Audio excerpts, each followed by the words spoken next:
सुभद्रा योजना को नहीं आसिला आउ गोटे बड़ अपडेट। अक्टोबर 9 तारिख में मिल सुभद्रा योजनार प्रथम किस्तिर द्वितीय पर्यायर 5,000 टंका।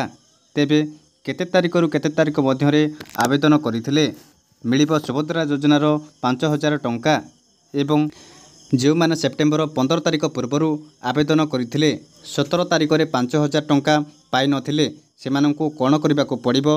चलंतु आम एही वीडियो माध्यम रे संपूर्ण डिटेल जानिबा। एही वीडियो को देखिबा आगर वीडियो गोटे लाइक कर दियंतु एवं सब्सक्राइब कर दियंतु।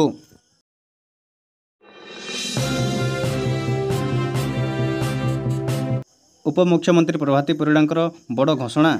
अक्टोबर 9 तारिख में आसिबो सुभद्रा योजनार द्वितीय पर्यायर टंका।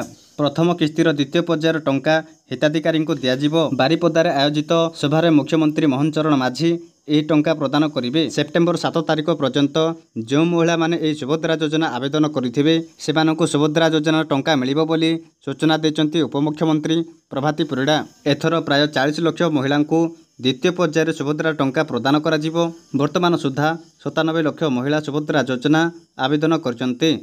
गत 17 तारिख में प्रथम पर्यायर 25 लाख महिला सुभद्रा टंका मिलिथिला।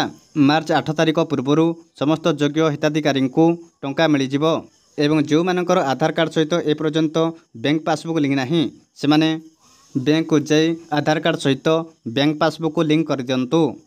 यह कलापर आपण ए सुभद्रा योजनार टंका पाई परिबे। काहेकि ना डीबीटी माध्यम रे ए टंका प्रदान करा जाउथिबारु सेतिपाई आपनको बैंक अकाउंट सहित आधार कार्ड लिंक करने को पड़िबो एवं जो माने एई आधार कार्ड सहित बैंक पासबुक लिंक करेंगे नहीं से यही सुभद्रा योजनार टंका मिलिबो नहीं। सेतिपाई आपण माने एई सुभद्रा योजना पाइबाकू हेले आधार कार्ड सहित बैंक पासबुक को लिंक कर दियंतु एवं पासबुक को ई-केवाईसी कर दियंतु। एवं जो माने ए सुभद्रा योजनार स्टाटस देखिबा पई चाहुचंती से माने जो सीएससी सेंटर बा मो सेवा केन्द्र रे आवेदन करथिले सेठाको जाई आपण माने आपणकर स्टाटस टी को चेक करि परिबे। एहा थिला हमर संपूर्ण अपडेट। ए वीडियो को जदि भल लागिथिले ताहाले वीडियो गोटे लाइक कर दियंतु एवं सब्सक्राइब कर दियंतु।